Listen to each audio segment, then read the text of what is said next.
Hello and welcome to your astrological vibrations for Tuesday, August 12th, 2025 by Gaia Blooming. I am Mimi and our energy mantra for today is I nurture the heart of the matter. And today, wow. Okay, so we have the moon moving into Aries, and the moon in Aries between the hours of 5 a.m. Pacific time and 11 a.m. Pacific time is making all of the connections of the day. We are having a very busy morning. And I have to say that as I looked at the astro, the song Let the Good Times Roll popped into my head. Now, is this astro good times necessarily? I don't think it's bad times. I do feel some karmic energies bubbling up. This is what it looks like when they bubble up. I do see some karmic energies bubbling up. So we want to be really, really aware of that in our lives. But I also feel like it's kind of a outside thing. I don't know. Feels kind of government related to me. But let's look at this day. So, moon moves into Aries at 3:33 a.m. Pacific time. So we're waking up into moon in Aries, sun in Leo, moon in Aries. This is definitely some fire, va-va-voom energy for us.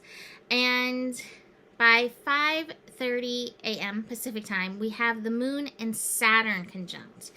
And then just right off of that, we have the moon connecting to Uranus. And just right off of that, we have the moon connecting to Neptune. So it's this moon, Saturn, Uranus, Neptune configuration happening, which is really interesting. So Saturn is definitely part of that karmic energy. And the moon, when it comes through, the moon loves to reveal things that are hidden. So again, this could be in our lives, things that we've hidden bubbling up to the surface, whether it's hidden pieces of ourselves, because Aries is our I am energy, or actions that we've taken that we've wanted to remain hidden. It's always better to empty out your basement, right? Like, don't keep things hidden away. Don't tuck away those skeletons, because Uranus energy, here's that wild card.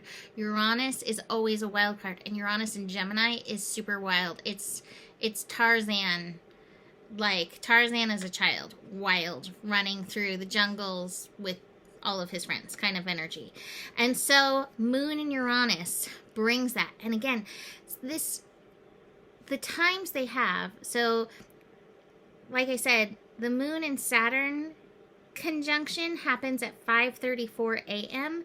Moon Uranus sextile happens at 5:36 a.m. So it's just telling you how tightly this is configured. It is very close energy. Neptune comes in a little bit later. But Neptune, again, like, it can be that confusion, but it can also be spiritual understanding, spiritual insight in this. And to me, that's what karma is really about, right? Like, and even just Earth School is the lessons, and there are always spiritual lessons for us in this. So whether you're witnessing karma bubbling up or you're experiencing, what is the lesson? What is the lesson? I think one of the biggest lessons is like, hey, it's okay to be yourself. It's okay, oftentimes, to make mistakes, you know, depending on how big those mistakes are. So we move from these energies, which again, we're waking up to some intensity with that, to the moon connecting to Pluto, and that's right at 7 a.m. Again, this is a sextile energy. Pluto's still hanging out at the very beginning of 2 degrees. So moon in Aries, Pluto in Aquarius. You know, the combination of air and fire is definitely very explosive, and we want to be really aware again of ourselves, and nurture ourselves and be very present for ourselves, because again, these energies can be a little bit tempestuous.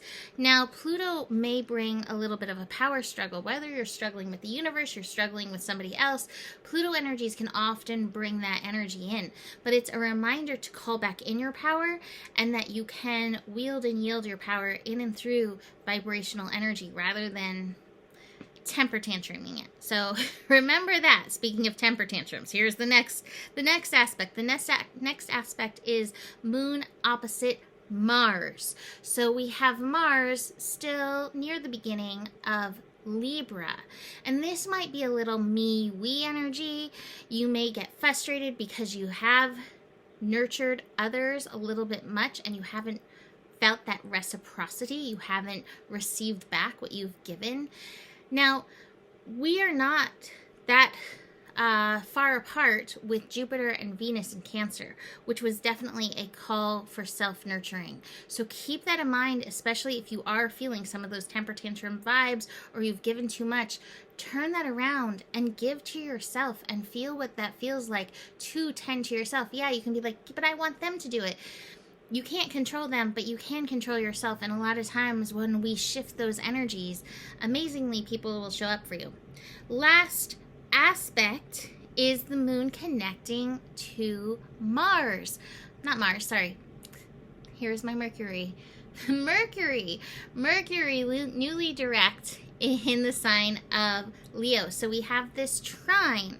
Now, Mercury has not started that forward momentum yet.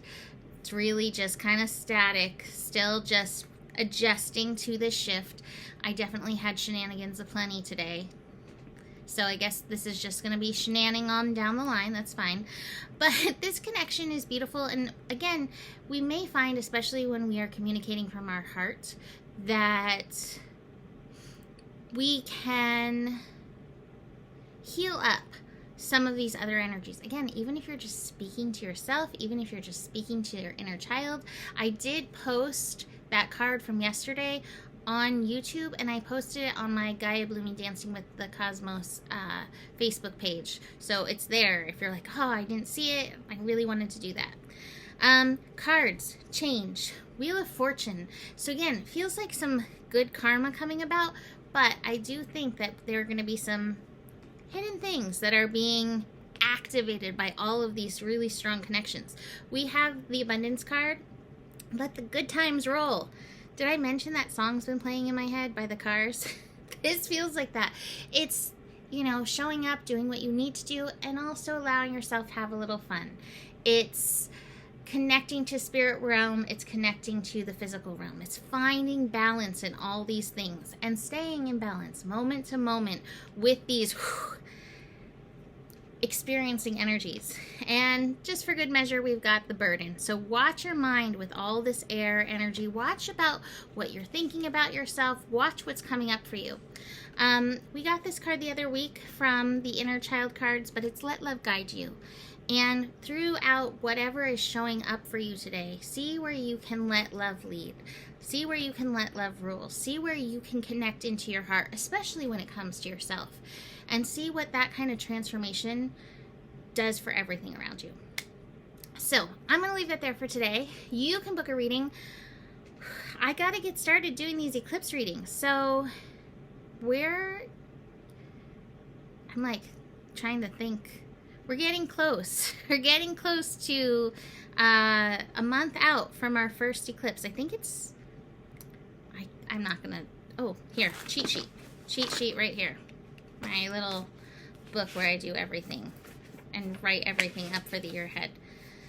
Oh no, we're less than a month out. It's the 7th. The first one is the 7th and the second one is the 21st. So if you would like to book an eclipse reading to dig into how these eclipses in the signs of Virgo and Pisces, 15 Pisces, 29 Virgo, are going to affect you, please reach out and we can book that reading.